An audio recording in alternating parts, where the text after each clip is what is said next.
বন্ধুরা, আজকে আমরা জানব যে আমরা যে ভেড়া বা গাড়লগুলো পালন করি, আমরা হয়তো অনেকে জানি আবার অনেকে জানি না যে আমাদের ভেড়াগুলো যখন হিটে আসে বা গরম হয় তারা কী কী লক্ষণ দেখা দেয়। তো আজকে আমরা সেই বিষয়গুলো নিয়ে আলোচনা করব, যাতে করে আপনার ভেড়া বা আপনার গাড়ল যদি হিটে আসে সেটা বুঝবেন কিভাবে এবং সেটা কখন পাল দিতে হবে, কোন সময়, এই বিষয়গুলো নিয়ে আলোচনা করব। ভেড়ি গরম হওয়ার বা গাড়ল গরম হওয়ার লক্ষণ হচ্ছে গাড়ল গরম হলে বা ভেড়ি গরম হলে সোজাভাবে দাঁড়িয়ে থাকে, লেজ বাঁকিয়ে রাখে এবং ঘন ঘন লেজ নাড়ে। প্রথমে এই বিষয়টা লক্ষ্য করবেন যে আপনার ভেড়া বা আপনার গাড়ল সোজা হয়ে দাঁড়িয়ে থাকবে, লেজ বাঁকিয়ে রাখবে এবং ঘন ঘন লেজ নাড়বে এবং ভেড়ির জনিতার দিয়ে সাদাটি মিউকাস বের হবে, একরকম তরল পিচ্ছিল জিনিস, যেটা আপনারা দেখলেই বুঝতে পারবেন। ভেড়ির খাওয়া দাওয়া কমে যাবে এবং ডাকাডাকি করবে। অন্যান্য প্রজাতি যেমন গরু আছে, ছাগল আছে, মহিষ আছে, এরা গরম হলে একে অন্যের উপর লাফ দিয়ে ওঠে, কিন্তু ভেড়ির ক্ষেত্রে বা ভেড়ার ক্ষেত্রে বা গাড়লের ক্ষেত্রে এমনটা বিশেষ দেখা যায় না। ভেড়ি বা গাড়ল গরম থাকার সময় হচ্ছে 20 থেকে 36 ঘন্টা। উক্ত সময়ের মধ্যে ভেড়িকে পাল না দিলে ভেড়ি বারবার গরম হতে পারে।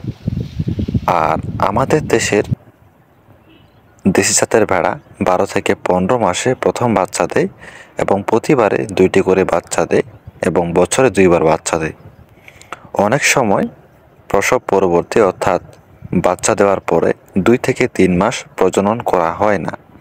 এক্ষেত্রে প্রসব বিরতিকাল অর্থাৎ প্রসব বন্ধ হয়ে যাবে 7 থেকে 8 মাস পর্যন্ত। এটা হচ্ছে বিষয় যেটা আমরা জানলাম। আর একটা কিছু বিষয় আছে, সেটা হচ্ছে যে সাধারণত পালের পাঠা দিয়ে ভেড়িকে পাল দেওয়া হয়, ফলে খামারে আন্তঃপ্রজনন জনিত সমস্যা দেখা দিতে পারে। প্রজননের সময় কম বয়সের পাঠিকে কম বয়সে পাঠার সাথে পাল দেওয়া যাবে না। বিষয়টা মনে রাখবেন যে কম বয়সের পাঠিকে কম বয়সের পাঠার সাথে পাল দেওয়া যাবে না। যদি পাল দেওয়া হয় তখন এ ধরনের গাড়ল বা ভেড়ার বাচ্চার মৃত্যুর হার বেশি হয়ে থাকে। তো অবশ্যই এই বিষয়গুলো আপনারা মাথায় রাখবেন। আর আমরা যদি গাড়লের ক্ষেত্রে ধরি, তাহলে হচ্ছে যে গাড়ল সাধারণত 180 দিন বয়সের মধ্যে প্রথম বাচ্চা ধারণ করে। গাড়লের ঋতুচক্র 13 থেকে 19 দিন বা গড়ে 17 দিন সম্পন্ন হয়। গাড়লের গরমকাল বা হিট পিরিয়ড হচ্ছে যে আপনার 24 থেকে 36 ঘন্টা স্থায়ী থাকে এবং গরম হওয়ার 12 থেকে 18 ঘন্টার মধ্যে প্রজনন করাতে হবে। আর গর্ভধারণকাল হচ্ছে এদের 145 থেকে 150 দিনের মধ্যে এরা গর্ভধারণ করে। গর্ভাবস্থায় প্রথম পর্যায়ে গাড়লকে কোনো কৃমিনাশক খাওয়ানো যাবে না। তো অনেকে মনে করেন যে আসলে আমার ভেড়া তো প্রেগনেন্ট বা গর্ভবতী বা গর্ভাবস্থায় আছে, তো এই ক্ষেত্রে আমার ভেড়াকে আমি কৃমিনাশক খাওয়াবো কি না? তো অবশ্যই আপনি খাওয়াবেন না, এটা মাথায় রাখবেন। গর্ভ অবস্থার শেষ পর্যায়ে গাড়ল বা ভেড়াকে নরম বিছানা দিতে হবে।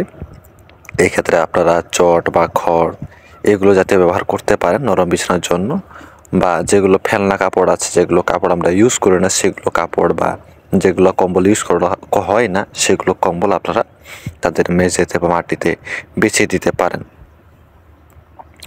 গর্ভবতী গাড়লকে বা ভেড়াকে আলাদা রাখতে হবে। গর্ভবতী ভেড়াকে পর্যাপ্ত পরিমাণে ভিটামিন ও খনিজ সমৃদ্ধ প্রদান করতে হবে এবং কিছু পরিমাণ দানাদার খাদ্য সরবরাহ করলে আপনি এর কাছ থেকে ভালো ফল পাবেন। এক্ষেত্রে গমের ভুসি আছে, তিলের খৈল আছে, ক্যালসিয়াম, ভিটামিন এগুলো দিলে ভালো হয়। আর একটা কথা মাথায় রাখবেন, সবথেকে যেটা ইম্পর্টেন্ট, সবুজ বা কাঁচা ঘাস এইগুলো সরবরাহ করার চেষ্টা করবেন, কারণ তারা তো পুষ্টি পাচ্ছে, কিন্তু এই যে ঘাসের মধ্যে যে পুষ্টিটা আছে সেটা কিন্তু কোনো খাবার দিতে পারবে না। তো এই জন্য আপনারা সবুজ বা কচি ঘাসের ব্যবস্থা করবেন, যেগুলো ভেড়া যেন ঠিক মতো খেতে পারে এবং নিজের যে পুষ্টি সেটা যোগান দিতে পারে। আর অবশ্যই ভেড়াকে বা গাড়লকে যেটা গর্ভাবস্থায় আছে তাকে আলাদা রাখার চেষ্টা করবেন। এটা এই জন্য, কারণ একসাথে রাখলে আমাদের খামারে বড় বড় পাঠা থাকে যেগুলো অনেক ঢিসাঢিসি করে, শিং দিয়ে ঘুতায়। তো এমন অবস্থায় যদি খামার যদি প্রেগনেন্ট ভেড়া থাকে, যদি কোনো অবস্থায় যদি ঘুতা দেয়, এক্ষেত্রে দেখা যাবে যে যে প্রেগনেন্ট আছে সে তো আহত হবেই হবে, এবং পেটের ভিতরে যে বাচ্চাটাও আছে সেটাও আহত হবে। পরে দেখা যাবে যে অনেক সময় বাচ্চা প্রসব হবে না, বাবা পেটেই মারা যাবে, বা দেখা যাবে যে প্রসব হওয়ার পরে কয়েকদিন পর আবার মারা যাবে। এরকম সমস্যা হতে পারে, হয়েছে, আমিও দেখেছি, আমাদেরও হয়েছে। তো অবশ্যই এই বিষয়গুলো আপনারা মাথায় রাখবেন যাতে করে একটু আলাদাভাবে রাখা যায়।